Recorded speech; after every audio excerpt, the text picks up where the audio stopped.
All right, here with Brendan Bradford. Brendan, big news out just earlier today. Changes in Tszyu's team. What can you tell us? Mark Gambin has been replaced, but there's circumstances around that decision. Yeah, absolutely. Big changes just in the last couple of hours, really. Mark Gambin, Tszyu's Cutman, been in Tim's corner every single fight of his professional career. So he's out. He had some stomach pain. I think it was Monday into Tuesday back in Sydney. Rushed to hospital on Tuesday night. Surgeon said you've got a massively inflamed appendix. It's got to come out. So he's had emergency surgery on Tuesday night. Cannot fly to Orlando, obviously. So he's out of the corner. Obviously, people will know Mark Gambin as the Cutman from the Fundora fight. Obviously, sort of came to prominence, I suppose, a little bit there. But there's a lot going on. But first things first, I know I spoke to Mark about 2 weeks ago. He was so looking forward to this fight to get the Fundora one off his books, kind of thing, to make it right. He's absolutely gutted. I messaged him about an hour ago. He's just shattered. He's in hospital in Sydney. Just devastating for him. First fight Tim will have without Mark in the corner.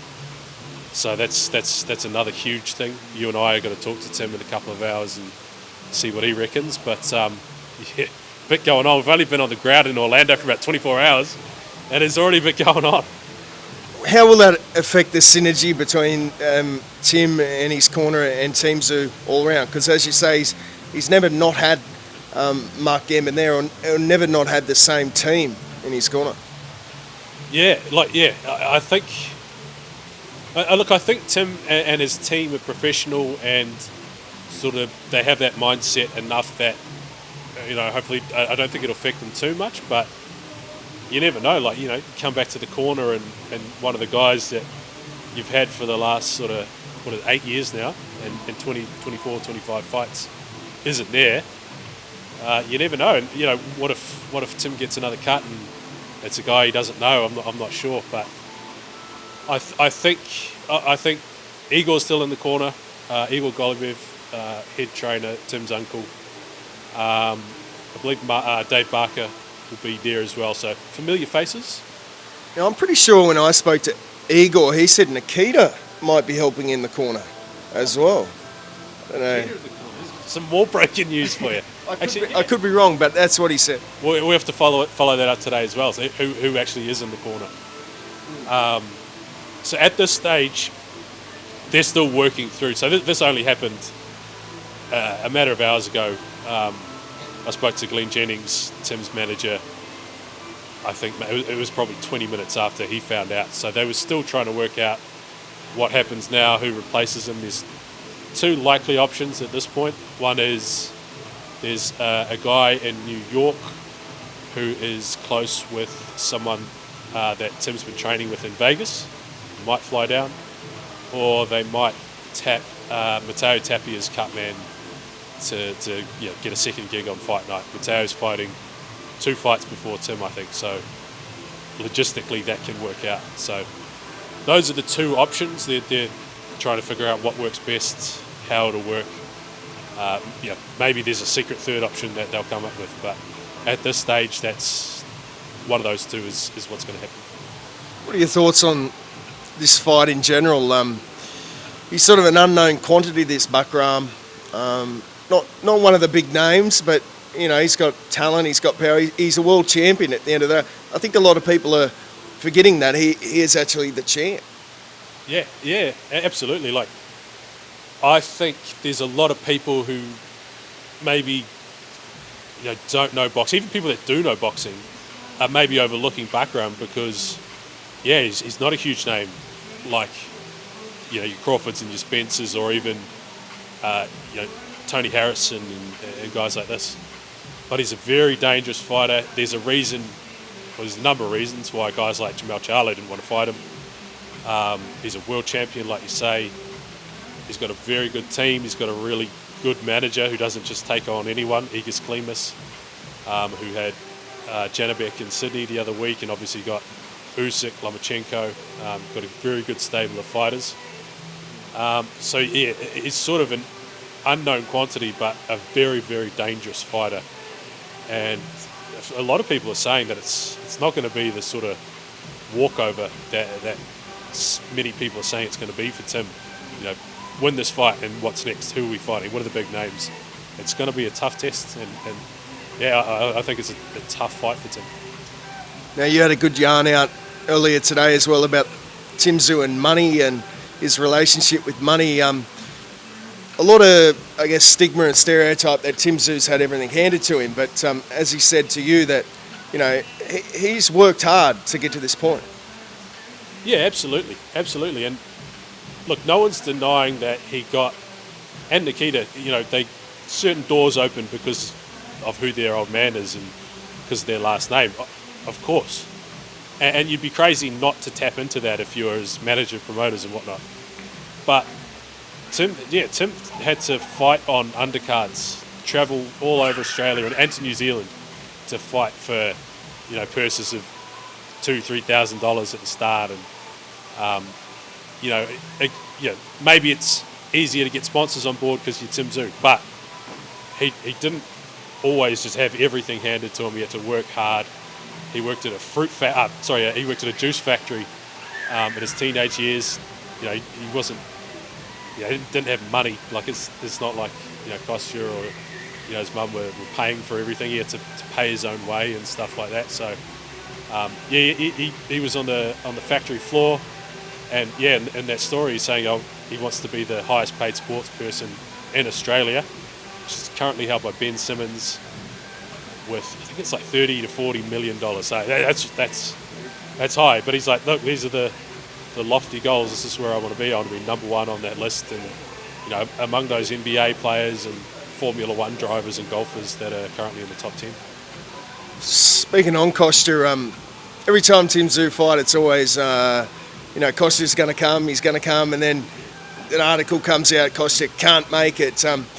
But we're told he actually is coming to this one. What impact do you think that will have on Tszyu's preparations and also his performance on fight night? It's another interesting one.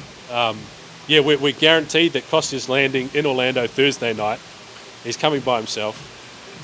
I don't know. I remember I did a yarn with Tim about maybe 3 or 4 years ago where he said, Kostya's only ever been at one of Tim's fights, and it was his debut. And he was sitting ringside. It was at the SCG of all places, in a function room there. The only boxing event ever held at the SCG was for Tszyu's pro debut. Kostya was there, and there's only a couple of hundred people in the venue. And Kostya was shouting, yelling, screaming instructions and support and encouragement. And Tim said, never again. Never again. It was such a distraction.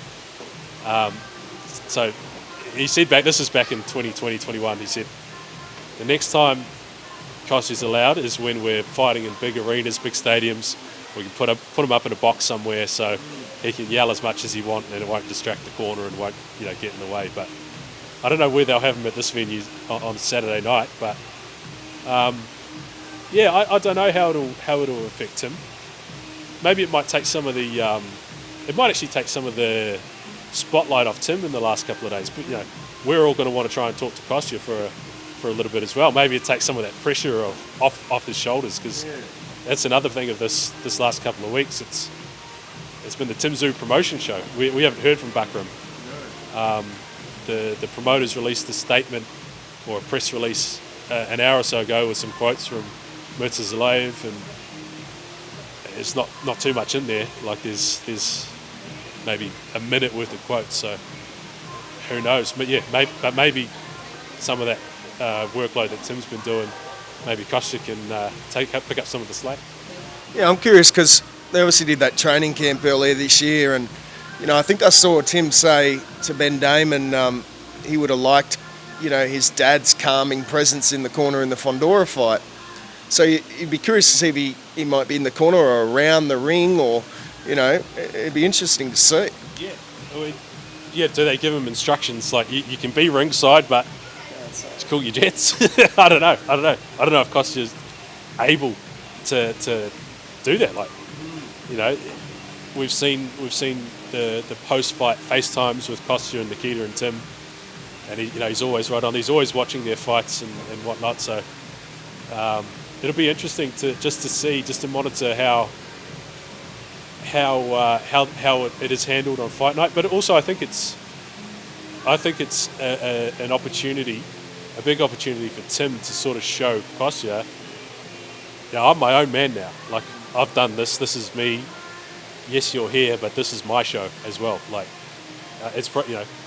and I think that's probably a big thing of it as well. Like, I think he's already emerged from Kostya's shadow, or the sort of shadow that he cast. But maybe this is, I don't want to say it's a breakout sort of thing because he's already broken out, but maybe this is a week where Tim can say to Kostya, this is me now, like this is my time now. There's a great line Tim's given to me, he's probably given to you as well, like when he was growing up, it was like, oh, there's Kostya's son, Tim. In 5, 6, 10 years or whatever, he wants it to be, oh, that's Tim's dad, the old fighter. So maybe this is the next step along that way. Some big power lists come out from yourself this week. Australia top 20 most influential figures, and then there'll be another one released later this week as well. Yeah. What are your sort of reflections on those two lists? Well, yeah, I'm getting the feedback. I'm copying the feedback. Good and bad. Yeah. Look, it creates discussion, and look, it also, I think there's a few guys on there that most people don't know, but are pulling some serious weight behind the scenes, and in terms of getting fights made and positioning guys into world title fights. Danny Lee, I think, is number 5 on the list. You can't overstate how influential he's been in terms of Tim's rise over the last couple of years, and many other fighters and many other title fights and things like that. So giving shine to some of those guys, but I've heard from a few people that were either not on the list or felt they should be higher on the list. To be fair, I've heard from a few people on the list who were like, they've just said thanks, reached out and said, oh, thanks for spotlighting me and thanks for the kind words. So as long, it generates a bit of interest, which is great. For everyone messaging me not on the list, I don't know, work harder. And we can expect a pound for pound list later this week, but we won't reveal that. But that's another one that it just creates discussion. People can create their own lists and discuss with their friends or. Yeah. So Pete Bedell and I are working on our pound for pound list in Australian boxing. Look, it's another discussion starter. I think, without revealing too much, I think the top 4.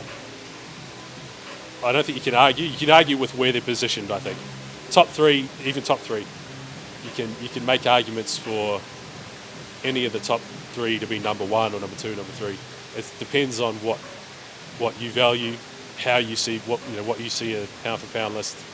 These are ours, and it sort of all started with the BoxRec list, pound for pound rankings. I know they have their formulas and rankings and ratings and whatnot, but you go to the BoxRec list, and there's some wild entries there. There's some wild omissions too on that list. Last one, other news, Jai Opetaia, massive win on the weekend, and Liam Paro scheduled to fight in December in Puerto Rico. Thoughts on those fights? Yeah, how good did Jai Opetaia look against Jack Massey? Just blasted him. This is a guy that, obviously a different weight class, but took Joseph Parker to a decision. I think I said to you the other day that Joe wasn't in the best spot at that time when he fought Jack Massey. He sort of had a resurgence after that fight, but still, man, that was a clinical and very impressive performance from Jai.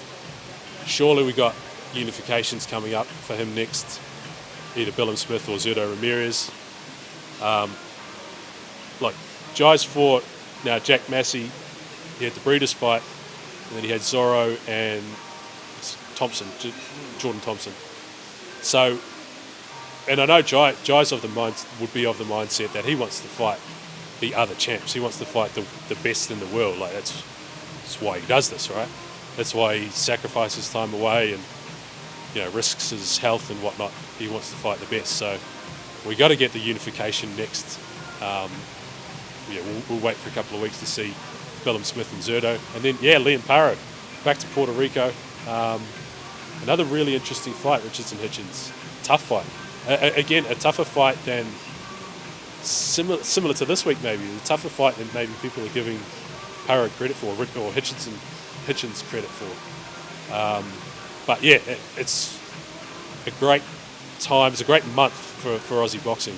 Sky Nicholson as well the other day. Jai, Tim, Liam Paro. Yeah, world title lists, world title fights. It's a good time.